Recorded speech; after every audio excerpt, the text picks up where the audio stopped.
President Moon Jae-in is in Vladivostok to attend a regional economic forum. And front and center of the schedule on Wednesday was a bilateral summit with his Russian counterpart, Vladimir Putin.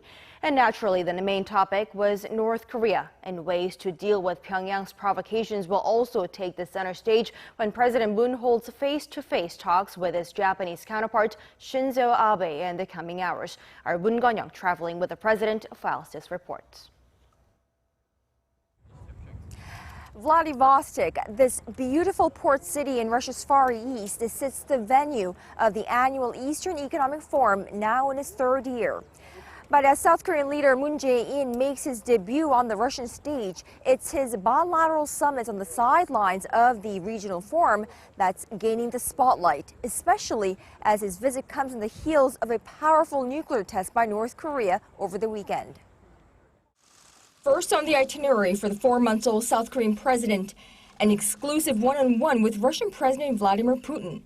Opening the talks, the South Korean leader raised the possibility of the situation on the Korean peninsula spinning out of control. 여기서 북한의 도발이 멈추지 않으면 통제할 수 없는 국면으로 빠져들 수도 있다고 생각합니다. 그래서 북한의 도발을 멈추게 하고 북핵 문제를 근원적으로 해결하기 위한 그런 방안도 함께 모색하기를 희망합니다. The Russian president, who derided increased sanctions as useless and ineffective a day earlier, welcomed the opportunity to discuss North Korea with the South Korean leader. I'm glad to have an opportunity to meet with you today and discuss problems of our concern related to well-known events related to North Korea's nuclear program, missile program, and of course, to discuss our bilateral relations. At a joint media conference following a 3-hour-long meeting, 우리 두 정상은 국제사회의 거듭된 경고에도 불구하고 지난주 북한이 6차 핵실험을 강행한 것을 강력히 규탄하며 Russia does not recognize and will never recognize North Korea as a nuclear state. North Korea's nuclear test is a flagrant violation of the United Nations Security Council resolutions.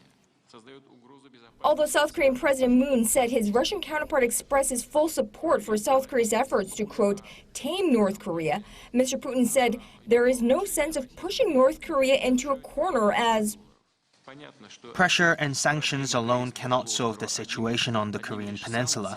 Without political and diplomatic tools, it is absolutely impossible to make headway in the current North Korea situation. The two leaders did agree that the rest of the world must guide Pyongyang back to the dialogue table, but a hint of difference in exactly how that should be done. The South Korean president asked for Russia's cooperation in ratcheting up the level of UNSC sanctions on North Korea by cutting off its crude oil supply. The Russian president said no matter how strongly it is pressured, North Korea will never give up its nuclear weapons, and expressed concern that severing Moscow's limited oil supply to Pyongyang will impact hospitals in North Korea and the ordinary people there. As geopolitical tensions escalate in and around the Korean peninsula, South Korean President Moon Jae-in continues to reach out for global support in solving the North Korea problem. First up Thursday morning is another bilateral summit, this time with Japanese Prime Minister Shinzo Abe. Reporting from Vladivostok, Russia, Moon Connyoung, Arirang News.